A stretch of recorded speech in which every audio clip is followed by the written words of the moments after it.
哎，你是不是也觉得打呼噜就等于睡得香啊？其实啊，这可不一定。要是这个呼噜声特别大，甚至呼着呼着，哎，没声了，那背后可能就藏着个大问题。今天咱们就来好好聊聊这个事儿——阻塞性睡眠呼吸暂停。来问你个问题啊，你是不是白天老犯困？就那种不管在哪儿开会也好，开车也好，哈欠一个接一个，感觉身体被掏空，怎么都睡不够。可你家人呢，却说你晚上睡觉的动静简直了，呼噜声跟打雷似的。要是你觉得，哎，这说的不就是我吗？那今天这个内容你可真得听仔细了。好，接下来咱们就分几步把这事儿给说明白了。首先呢，咱得知道它到底是个啥，然后看看哪些人呢需要特别警惕。万一怀疑自己有这问题，怎么才能确诊？这可是有金标准的。确诊了也别慌，咱们聊聊怎么治。最后也是最实在的，就是告诉你接下来具体该怎么做。好，第一部分，咱们先来解决一个最根本的问题。这个名字听着挺绕头的，叫阻塞性睡眠呼吸暂停。它到底是个啥？跟咱们平时说的打呼噜有啥不一样呢？其实说白了，你就可以把它想象成你睡着的时候，你喉咙里那条负责呼吸的通道啊，它塌下来了，自己把自己给堵住了。这么一堵，气儿就过不去了，你就憋气了，身体里的氧气也刷刷往下掉。这时候大脑就急了，赶紧把你弄醒，让你喘口气。可问题是，这个过程一晚上能重复几十次，甚至上百次。你想想，这么来回折腾，这觉儿还能睡好吗？根本不可能得到真正的休息。哦对，得强调一下，咱们今天聊的这些可不是我瞎编的啊，所有内容全都来自中华医学会刚发布的2025年最新版诊治指南，所以说信息的准确性和权威性，大家完全可以放心。好，知道了它是个什么东西，那下一个问题就来了，到底哪些人更容易摊上这儿呢？咱们就得来聊聊谁需要格外提高警惕。来，大家可以对着这个表啊自己检查一下。你看啊，最明显的一个就是天天打呼噜，而且声音特别响。但这只是个开始，更关键的信号是什么呢？就是白天那种怎么也睡不醒的疲惫感。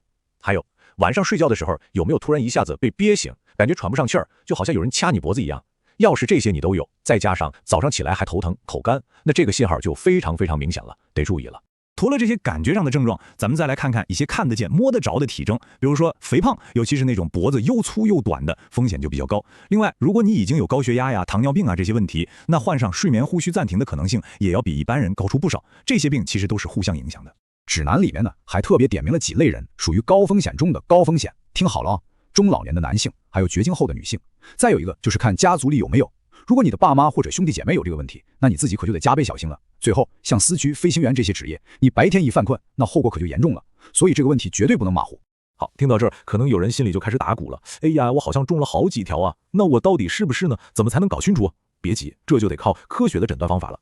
想要拿到最准的诊断，就得靠一个专业的检查，它的名字叫多导睡眠检测，英文简称 PSG。你可能没听过这个词，但记住它，因为它非常非常重要。为什么说它重要呢？你看指南里白纸黑字写着 PSG 是诊断这个病的金标准。什么叫金标准？意思就是他说了算，这是目前最权威最靠谱的诊断方法，没有之一。那这个金标准听起来这么厉害，跟市面上那种可以在家自己做的测试有啥区别呢？你看这张对比图就明白了。左边那个 PSG 你得去医院的睡眠中心睡一晚上，身上会贴很多 sensor， 它能把你睡觉时候的脑电波、心跳、呼吸、血氧所有数据全都记录下来，就跟给你的睡眠做了一次360度无死角的全面体检一样。而右边这个家用的呢，就简单多了，它就像个快沙查工具，方便是方便，但监测的数据有限，所以它一般只适合那些症状已经很明显，医生觉得8、9不离10是重度问题的患者，先做个初步判断。好，那万一真的诊断出来了，是不是就没辙了？完全不是，千万别担心。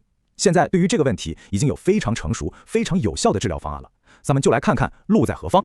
目前最主要也是最管用的治疗方法叫气道正压通气治疗，也就是咱们俗称的带呼吸机。听着有点吓人，但原理其实特简单，就是你睡觉的时候戴上一个面罩，这个机器会送出一股很温和的气流，像个小支架一样，把你那个容易塌陷的气道给撑开，让你能顺畅的呼吸。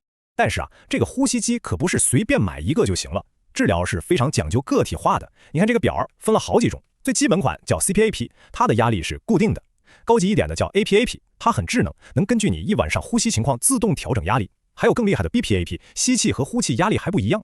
所以你看到底用哪种，需要医生根据你的具体情况，就像裁缝做衣服一样，给你量身定制最合适的方案。行，咱们聊了这么多，从是什么到怎么查，再到怎么治，那最关键的一步来了。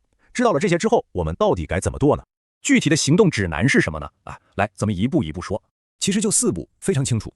第一步就是自我评估，对照咱们今天说的那些症状，自己先心里有个数。第二步，别自己瞎琢磨，去找医生，特别是睡眠专科的医生，跟他们聊聊你的情况。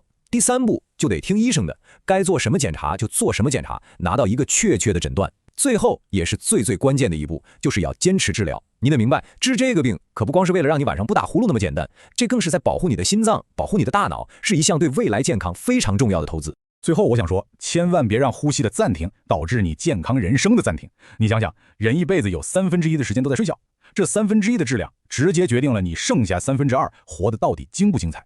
所以认真对待睡眠时候的每一次呼吸，就是对自己也是对家人最好的负责。